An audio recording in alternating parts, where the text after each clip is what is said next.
আসসালামু আলাইকুম। আবারও চলে আসলাম নতুন একটা ভিডিওতে। আজকের ভিডিওটা হচ্ছে কামিজ কাটিং কিভাবে করতে হয়, তো সেটাই শেয়ার করতে চলে আসলাম আপনাদের সাথে।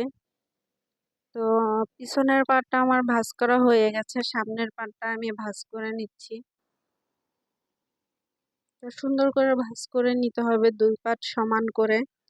তো ভাঁজ করা আমার হয়ে গেছে, এখন হচ্ছে আমি মার করে নিব। তো মার করে নিয়েছি।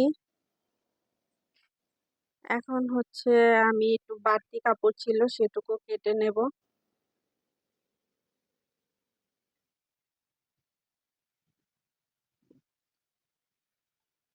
এখন এই মার্কেট থেকে আমি 44 ইঞ্চি নিব, কারণ এই জামাটা লং হচ্ছে 44 ইঞ্চি। এখানে আমি মার করে নিয়েছি।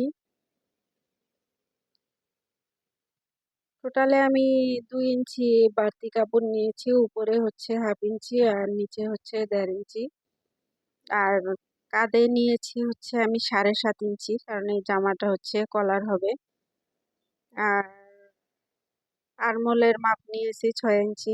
আর হচ্ছে গিয়ে বোর্ডের মাপ হচ্ছে 40 ইঞ্চি। 40 ইঞ্চি 4 ভাগ করলে হয় 10 ইঞ্চি। 10 ইঞ্চি নিয়েছি। আর হচ্ছে কোমরের মাপ হচ্ছে 36 ইঞ্চি। 36 ইঞ্চি 4 ভাগ করলে হয় 9 ইঞ্চি। 9 ইঞ্চি নিয়েছি। হিপে হচ্ছে 42 ইঞ্চি।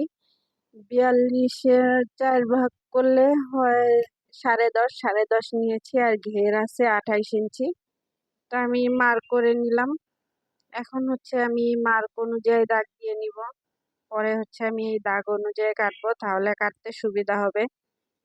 আর এখানে মার্ক করে নিয়েছি, এখন দেখবো মাপ দিয়ে যে আমার এখানে যতটুকু প্রয়োজন আছে কিনা। আমি মাপ দিয়ে দেখলাম যে আমার যতটুকু প্রয়োজন ততটুকুই আছে।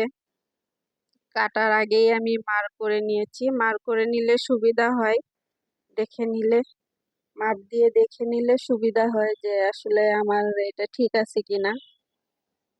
আন্দাজে কাটলে হচ্ছে গিয়ে দেখা যায় অনেক সময় কম বেশ হয়ে যায়, সেজন্য আমি আগেই আরমোলের মাপটা নিয়ে নিলাম।